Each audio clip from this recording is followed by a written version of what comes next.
안녕하세요. 삼성전자 주주 여러분들 만나서 반갑습니다. 주식타짜 훈련소 본프로 여러분들께 인사드립니다. 자, 우선은 우리 삼성전자 이제는 좋은 모습들이 나와주면서 6만 전자까지 올라온 모습을 보여줬어요. 지금 흐름들이 이제는 이 박스권을 뭐 했다? 뚫어 올렸다라는 겁니다. 자, 박스권 긴 시간 동안 나왔죠. 작년 11월 달부터 해서 6월 달까지 박스를 만들면서 삼성전자 굉장히 지루한 이야기들이 나오고 있었는데, 그러다가 이제는 저점들이 올라가면서, 그리고 코스피가 3천 코스피를 찍어주면서 삼성전자 같이 힘을 받아 올라가주고 있는 모습이 나와주고 있습니다.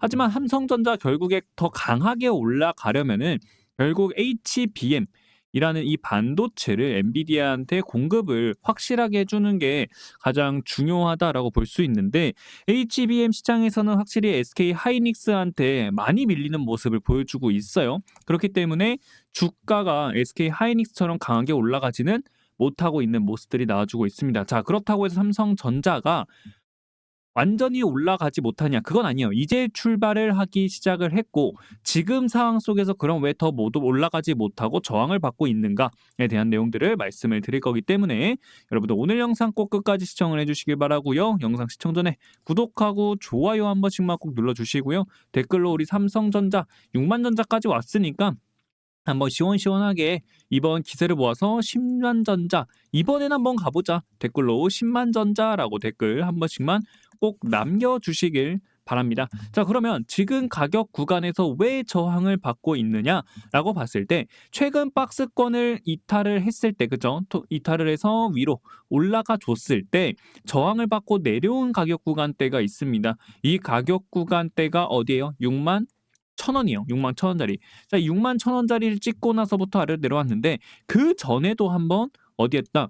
6만 1,500원이라는 가격 구간대를 한번 터치해준 가격 구간대가 있어요. 자, 그럼 우리가 이걸 통해서 알 수 있는 점은 첫 번째, 그리고 두 번째, 그리고 이번에 세 번째 터치를 해주는 모습인데, 자, 결국 저점들이 조금씩 높아지는 모습들이 나와줬고, 고점 구간을 여러 번 두드리는 모습이 나오게 되면은 그 구간에 우리가 저항이 발생되었던 자리를 뚫어 올리는 구간대가 나오게 돼요.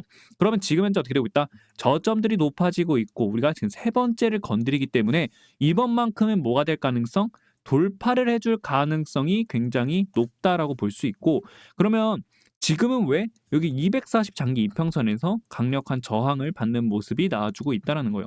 자, 240 장기 이평은요, 과거에 봤을 때 우리가 상승 추세로 올라가고 있을 때는요, 240 장기 이평선은 강력한 지지 라인을 만들어주는 구간이 되거든요. 근데 하락세로 전환이 되는 순간에는 그 구간을 뚫어 올리지 못하는 강력한 저항 구간대로 바뀌게 돼요. 그럼 지금은 어떻게 되고 있다? 강력한 저항 구간대가 되고 있는데, 결국 이 강력한 저항 구간대를 돌파를 하게 되면 그때부터 뭐가 되냐면 추세를 반전시키는 그러한 추세가 됩니다. 근데 뚫는다고 해서 바로 한 번에 쭉쭉쭉쭉 올라가는 게 아니라 한 번 뚫어주고요. 그 다음에 눌리는 자리가 한번 나와줘야 돼요.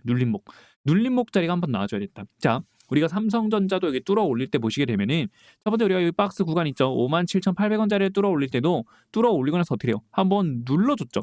그리고 또 눌러주면서 저점들 높여주고 우리가 돌파해줬던 이 저항 자리를 뚫어 올리는 모습이 나왔단 말이에요. 그거랑 똑같이 우리가 지금 여기 6만 1,000원짜리 있죠. 6만 1,500원이라는 이 가격 구간대랑 240 장기 평선이랑 맞붙는 자리이기 때문에 이 자리에서는 돌파가 나와주고, 그 다음에는 다시 한 번 더 밀렸다가 올라가는 이러한 추세가 만들어질 가능성이 굉장히 높다라고 볼 수가 있습니다. 그리고 우리가 이제는 2분기에는 또 뭐가 기대가 되고 있는 상황이에요. 잠정 실적이 이제 7월 초에 나온다라고 하고 있는데, 아무래도 지금 삼성전자는 2분기에 계절적 비수기와 반도체 부분의 부진이 또 겹치면서 지금 전체적으로 실적 악화는 불가피하다라고 좀 이렇게 보고 있어요.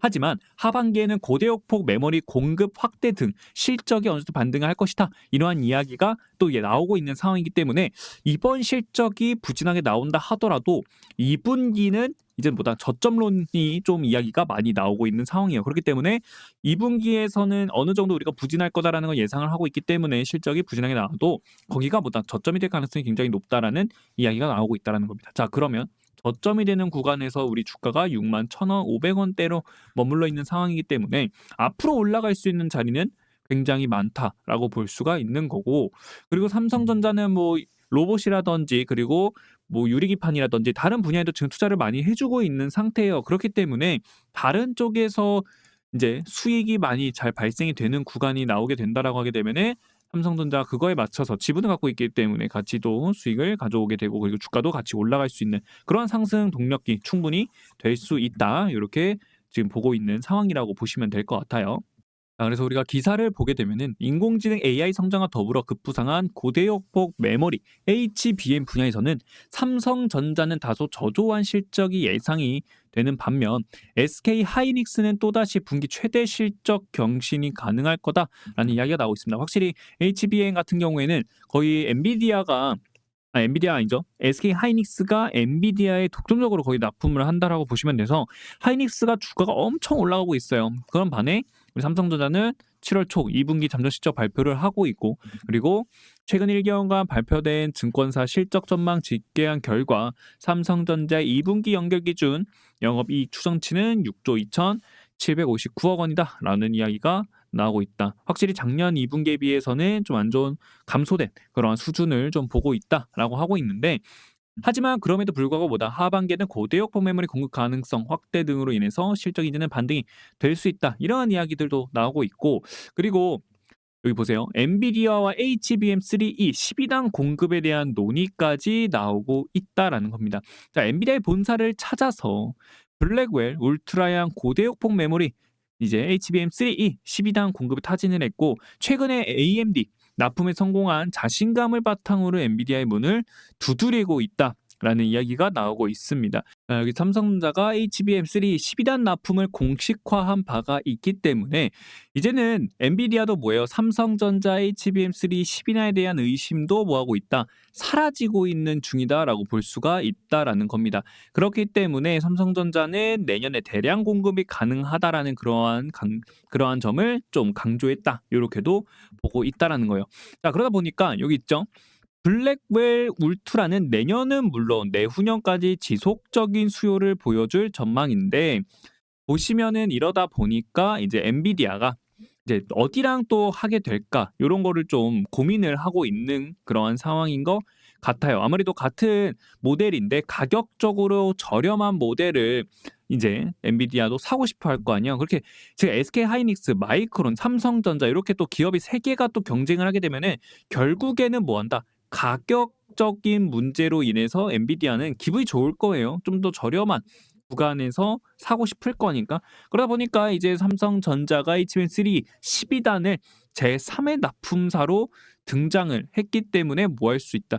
우리가 이제 또 가격적인 면에서도 생각을 해본다면 엔비디아한테 이제는 또 공급을 할 가능성도 기대를 해볼 수가 있다라는 거죠. 결국 삼성전자는요, 이제는 보여줄 차례예요. 보여줄 차례.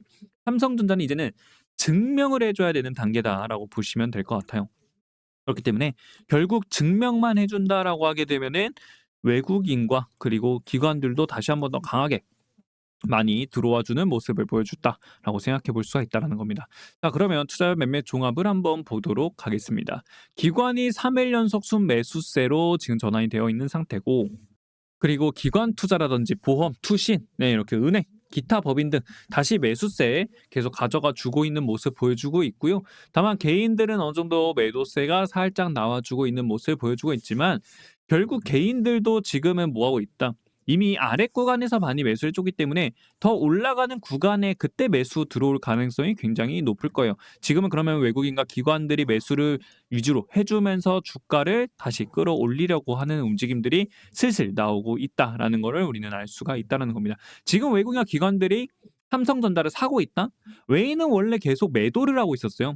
매도를 지속적으로 해주고 있었는데 이제 들어오기 시작을 했다라는 거는 시장에서도 삼성전자를 바라보는 부분을 좀 더 긍정적으로는 조금씩 변화하고 있다라는 거 우리는 알 수가 있다라는 거고, 그리고 지금 우리가 큰 틀로 봤을 때도 뭐 하고 있다? 주봉으로 보겠습니다. 주봉으로 보게 되면은 이제는 바닥을 만들어 주면서, 그죠? 바닥을 만들어주면서 상방으로서 올라가는 모습들이 나왔기 때문에 충분히 지금 가격이 저점 구간이 될 수 있고, 그리고 앞에 보였던 자리들과 굉장히 유사한 바닥 자리에 있기 때문에 과거에 보여줬던 상승 랠리처럼 비슷하게 움직임을 충분히 가져갈 수 있는 자리는 나올 거다라고 보시면 될 것 같고, 근데 문제는 뭐예요? 여기 62,500원 자리에 뭐가 있다? 60일 이동평균선이 아래로 내려와 주고 있다라는 게 우리는 조금 걱정이 되는 부분들인데, 왜냐면 결국 이동평균선을 뚫어 올리려면은 강력한 거래량이 필요해요. 강력한 거래량과 함께 그리고 주가가 강한 양봉이 나와줘야 되는 거거든요. 근데 지금 자리에서는 삼성전자가 강력한 양봉이 나오기에는 뭐다? 힘들어요. 그렇죠? 그럼 결국 어떻게 되겠어요? 이 가격 구간에서 뭐 한다? 저항을 한번 받아주고 저항을 받은 다음에 한번 눌러줬다가 다시 올라가는 방향으로 주가가 형성될 가능성이 굉장히 높다. 이렇게 우리는 생각해 볼 수가 있죠. 근데 지금은 추세가 굉장히 좋아요. 지금 추세가 어떤 식으로 가지고 있냐면 5일 이평선을 따라서 단기적인 상승이 계속적으로 나와주고 있기 때문에 결국 이 추세만 유지가 된다라고 하게 되면은 62,500원 뚫는 것도 시간 문제일 거고, 더 나아가 어디 여기 122평에 67,500원이라는 가격 구간대가 형성이 되어 있죠. 이 구간 여기만 뚫어 올리면 우리가 67,500원까지는 공짜 구간이 열리게 된다라고 우리는 생각할 수 있다라는 거죠. 그렇기 때문에 여러분들 이 자리만 가볍게 뚫어주면 어디까지 갈 수 있다? 67,500원까지 갈 수 있다라는 거고, 67,500원 뚫는다라고 하게 되면 7만전자 갈 수 있고, 우리가 더 나아가 8만전자까지도 쭉쭉쭉쭉 올라갈 수 있는 이러한 상황들이 이제는 뭐한다? 나오고 있다라는 겁니다. 그렇기 때문에 여러분들 삼성전자는 뭐한다? 이 가격 구간 지금도 저는 메리트가 있다고 생각해요. 지금도 우리가 올라가는 구간들을 앞으로 생각을 해보고, 그리고 삼성전자가 또 HBM이 아니더라도, 그렇죠? HBM이 아니더라도 다른 분야에서도 지금 뭐 유리판이라든지 그리고 다른 쪽으로도 삼성전자는 계속적인 투자를 해주고 있고, 거기서도 매출 영업이익 잘 내주고 있는 상황이기 때문에, 그리고 투자들을 계속 많이 해주고 있기 때문에 앞으로 그거에 대한 성장 기대감들 이런 거 또 많이 기대를 해볼 수가 있어서 올라갈 수 있는 자리는 충분히 더 나와 있다라고 우리는 볼 수가 있다라는 거죠. 그렇기 때문에 여러분들 우리 삼성전자 더 올라가는 구간들 잡아갔으면 하는 마음으로 삼성전자 한번 힘내서 올라가자, 댓글로 힘이라고 여러분들 댓글도 한 번씩만 꼭꼭꼭 남겨주시길 바랍니다. 그리고 월봉으로 보겠습니다. 월봉으로 봤을 때도 긴 추세를 형성시켜 줄 때 어디에서 반등이 나와주고 있다라는 거예요. 120 장기 이동평균선에서는 반등이 나와주고 있다. 결국 120 장기 이동평균선에서 반등이 나와줬다라는 거는 앞으로 1년 정도는 상승할 수 있는 지지 라인들이 형성이 되었다. 반등 자리가 만들어졌다라고 생각해 볼 수가 있습니다. 그렇기 때문에 우리 삼성전자는 뭐 하는 자리? 지금이 굉장히 바닥 구간에 있는 자리다. 결국 올라가서 내려온다 하더라도 결국 뭐예요? 오히려 내려오면 더 좋아요, 올라갔다가. 왜? 추세를 좀 더 확실하게 만들어 주는 거기 때문에 확률적으로 더 높여주는 자리가 나오게 된다는 거죠. 이렇게 이런 식으로. 여기도 보면은 한 번에 올라가지 않아요. 한 번 올라가 줬다가 눌러줬다 가는 모습들 나와주고, 여기도 올라왔다가 눌러주고 가고, 그쵸? 와줬다가 눌렀다가 가는 모습이야. 누를 때 어떻게 된다? 지지라인 만들어 주고 나서 간다라는 거예요. 마찬가지로 우리는 지금 올라가 주고 이제 한번 내려온다 하더라도 지지라인 만들어 주게 된다라고 하게 되면은 어디를 향해서 갈 수 있다? 7만 전자, 그리고 8만 전자, 더 나아가 10만 전자도 우리가 바라볼 수 있는 상황이 나올 수 있다라는 거, 여러분들 그 점을 우리는 이제는 좀 기대를 해볼 수가 있지 않나, 이렇게도 우리 생각해 볼 수가 있을 것 같습니다. 그렇기 때문에 삼성전자 주주 여러분들께서는 결국 기다리면 좋은 소식들이 계속 나올 거다라고 보고 있고, 그리고 우리 지금 코스피도 마찬가지로 굉장히 뭐하고 있어요? 잘 움직여주고 있어요. 잘 올라가 주고 있기 때문에 결국 코스피도 상승을 하면 당연히 삼성전자도 같이 따라서 올라가는 거라서, 지금 충분히 외국인들의 수급들만 더 들어오게 된다라고 하게 되면은 과거에 다시 한번 상승 랠리 이어졌던 구간들 다시 나오면서 이번만큼은 10만 전자를 뚫어 올릴 수 있는 자리가 나올 수 있지 않을까 하는 그러한 큰 기대를 해볼 수가 있을 것 같습니다. 그렇기 때문에 여러분들께서도 기대해봐도 충분히 좋지 않나, 이렇게 생각하고 있어요. 그리고 삼성전자고 10나노급 6세대 D램 양산 초읽기가 나왔고 대부의 승인까지 나옴으로써 이 D램 경쟁력 회복의 단초, 구간명관, 뚝심 통할까, 자 이렇게 이제는 삼성도 뭐하고 있다? 속도 내고 있다라는 걸 우리는 알 수가 있다라는 거죠. 결국 삼성전자도 반도체 쪽에서 밀리는 걸 알고 있기 때문에 이거를 빠르게 파일을 해야 된다. HBM 같은 실수를 이제는 다시 하지 않겠다라는 그런 의지들도 같이 담겨져 있는 모습을 보여주고 있고요. 차세대 그리고 제2의 HBM이라는 차세대 소캠 개발까지 착수를 하고 있다라는 거예요. 전력 대비는 전력은 줄고 성능은 더 좋은 기술 리더십의 도약 한 번 더 나오고 있고 성장 동력이 확보가 되고 있다. 결국 이 소캠도 마찬가지로 미리미리 시장에 투자를 하고 개발을 하겠다. 결국 HBM처럼 밀리지 않겠다라는 그러한 의지가 담겨져 있다라고 보시면 될 것 같아요. 그렇기 때문에 우리가 지금은 조금 힘든 시간을 보내고 있지만 결국에는 10만 전자를 향해서 다시 한 번 더 회복해주는 자리는 분명히 나온다라는 거 여러분들이 잊으시면 안 될 것 같습니다. 그래서 여러분들 지금 기회 왔어요. 지금 기회 왔기 때문에 기다리는 자는 이제는 누릴 수 있는 구간대가 옵니다. 그래서 우리 8만 전자, 10만 전자 향해서 올라가는 거 한번 기다려 보면 좋을 것 같고요. 그런 마음으로 우리 다 같이 10만 전자라고 댓글 한 번씩 꼭 남겨주셨으면 좋겠습니다. 오늘 영상 여기서 마치도록 하겠습니다. 구독하고 좋아요 한 번씩만 눌러주시고요. 다음에 뵙도록 하겠습니다. 감사합니다.